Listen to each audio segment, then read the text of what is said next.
बिस्मिल्लाहिर्रहमानिर्रहीम।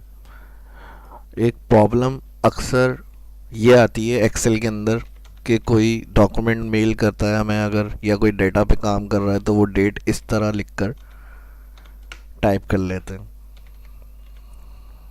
अक्सर गवर्नमेंट इदारों के अंदर इसी तरह डेट टाइप की हुई हमारे सामने आती है।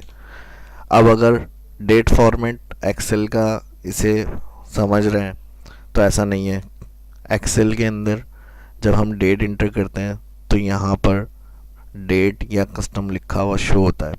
उसका फ़ायदा क्या होता है? उसका फ़ायदा हमें ये होता है कि जब हम कोई फार्मूला या कोई कैलकुलेशन करते हैं उस डेट के साथ तो वो उसमें आंसर करके हमें देता है। जैसे डेट का एक सही तरीका ये है कि हमने देखा 1 मंथ अल्फ़ाबेट में दिया और डैश के साथ ईयर दे दिया। अब इसके ऊपर क्लिक करने से यहाँ देखिए डेट या कस्टम शो होगा। अभी फ़िलहाल कस्टम है। और अगर इन सेल के ऊपर कर्सर लेके आ रहे हैं तो जर्नल। इन दोनों में फ़र्क क्या है? अगर हम इक्वल इसको सिलेक्ट करके प्लस कोई वैल्यू इंटर करवाते हैं तो कोई भी आंसर नहीं आएगा आपका। और अगर इसमें अगर हम +10 करके इंटर करते हैं तो बिल्कुल सही उसने उसमें 10 प्लस करके आंसर दे दिया। अब अगर इसे हम डेट फॉर्मेट में चेंज करना चाह रहे हैं तो इसके लिए फिर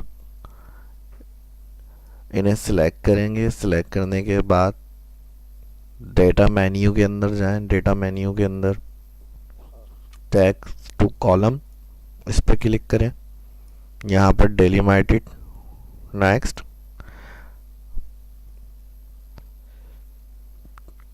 नेक्स्ट, और इसमें डेट के ऊपर क्लिक करने के बाद डेट, मंथ, ईयर सेलेक्ट कर लें और फिनिश।